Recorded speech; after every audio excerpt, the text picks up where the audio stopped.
Bonjour et bienvenue sur cette petite capsule pour parler du vocabulaire en lien avec les figures planes. Donc comme d'habitude, tu vas écrire le titre et ensuite copier la théorie, copier ce que je dis. Donc une figure plane, c'est une figure géométrique toujours dont tous les points appartiennent au même plan. J'ai mis en parenthèse 2D. 2D, ça signifie la deuxième dimension. Donc c'est à plat. Une feuille, c'est en 2D. Un écran, c'est en 2D. D'accord. Donc la figure la plus simple qui existe, bien sûr, c'est le point. Un point sur un plan, par exemple le point A, et toujours bien faire attention à noter ce point à partir d'une croix. Donc la croix à la règle. Ici, c'est pas fait à la règle parce que j'ai pas de règle. Donc le point, la figure la plus simple. Ensuite, on peut avoir une autre figure très connue, c'est la droite. Donc la droite, il y a plusieurs notations. Soit sur la droite, on a des points, là notamment les points U et V, donc on va l'appeler droite UV. Donc c'est une droite qui passe par les points U et V. Et cette droite, elle a aussi un nom à elle-même. Là, en l'occurrence, je l'ai appelée la droite E. Donc cette droite E, elle est infinie, mais pour des raisons pratiques, bien sûr, on va en dessiner qu'un petit bout. Si on ne met pas de fin précise, comme un segment, on voit alors que c'est une droite. Donc là, on a la droite UV ou alors la droite E. Si c'est une droite, toujours en minuscule. Quand on parle de point, toujours en majuscule. Et on a également des demi-droites où là, on commence par un point et ensuite la fin de la droite est infinie. Pareil, on peut l'appeler demi-droite UV si elle passe par un deuxième point qui s'appelle V, ou alors la demi-droite UE, la U majuscule, E minuscule. Et puis le segment c'est tout simplement une portion de droite bien délimitée. Donc on a un début, une fin. Donc là, le segment UV. Et ensuite, dans les figures planes, on a plein d'autres figures possibles. Donc moi, j'efface, mais toi, tu fais à la suite pour que ce soit plus simple, plus visible. Donc ce qu'on a vu, on a le triangle, enfin l'angle du triangle. Donc pour dessiner un angle, voilà, c'est tout effacé. Premièrement, pour dessiner un angle, on a toujours deux côtés et un sommet. Donc, hop, ou par exemple l'angle MOP, deux côtés MOPO qui se rejoignent au point O qui forment le sommet de l'angle. Et l'angle, souvent, on lui donne l'appellation d'une lettre grecque. Souvent, on aura la lettre alpha. Et on va pouvoir mettre la valeur de l'angle. Ici, alpha est environ égal à 40 degrés. Quand on a plusieurs angles ensemble, notamment quand on en a trois, ça nous forme un triangle. Donc le triangle qui est une autre figure plane.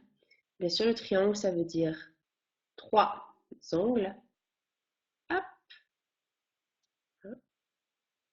A, B, C. Et la condition pour être un triangle, c'est d'avoir le plus grand côté, AB, qui soit plus grand ou égal à la somme des deux autres côtés. BC plus CA. Sinon, on n'arrive pas à faire un triangle. On rembobine, je suis allée trop vite. Non, c'est le contraire. Dans un triangle, un plus grand côté, AB, il doit être plus petit ou égal à la somme de BC et de AC. Par exemple, si AB il fait 10 cm, c'est le plus grand côté. BC plus AC, ça doit faire au moins 10 cm pour former un triangle. Et puis, la somme des angles d'un triangle, elle est toujours égale à 180 degrés. Donc les angles, ici qu'on va appeler un alpha, souvent vous verrez marqué bêta ou gamma. La somme des angles d'un triangle, c'est toujours 180 degrés. Une autre figure plane, ce serait bien sûr le quadrilatère. Le quadrilatère, ça veut dire 4 côtés. Et le quadrilatère parfait qu'on connaît, bien sûr, c'est effectivement le carré. Donc, pour être un quadrilatère, il suffit d'avoir 4 côtés. Et là, le carré, c'est vraiment le quadrilatère parfait avec 4 angles droits, 4 côtés isométriques aussi. Hop. Et donc, pour être un quadrilatère, donc on répète, il faut 4 côtés, comme son nom l'indique. Et puis cette fois-ci, la somme des angles, elle fait non plus 180 degrés, puisque le triangle, c'est la moitié d'un rectangle, mais elle va faire du coup le double, 360 degrés. Une autre figure plane que tu vas rencontrer, c'est le polygone. Donc là, c'est plus général. Un polygone, ça englobe tout ce qu'on a vu, les quadrilatères, les triangles. Polygone, ça veut tout simplement dire plusieurs polygones, angles.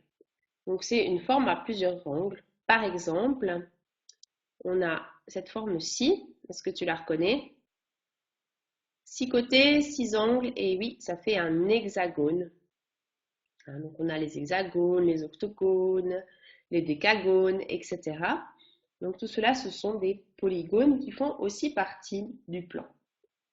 Et la toute dernière figure plane à connaître, c'est le cercle qui, lui, n'est pas un polygone puisqu'il n'a pas d'angle. Si tu dessines un cercle au compas, parfaitement circulaire, voilà. On a toujours le centre du cercle qu'on va appeler O ici.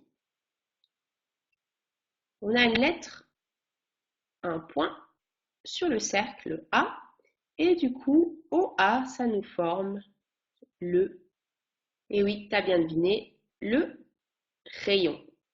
Donc notre point A il peut bouger partout sur le cercle, ce sera toujours le rayon. Si on le prolonge, il va couper notre cercle en deux. On aura cette fois-ci AB. AB, c'est le double du rayon, le diamètre. Dans un cercle, on peut également avoir un troisième point, qui sont le point C. Et quand on relie A à C, hop, ça nous forme une corde. Quand on relie de manière rectiligne.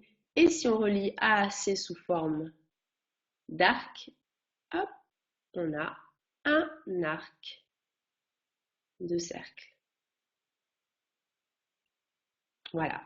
Donc c'est tout pour cette vidéo. Apprends bien toutes ces figures planes du plan.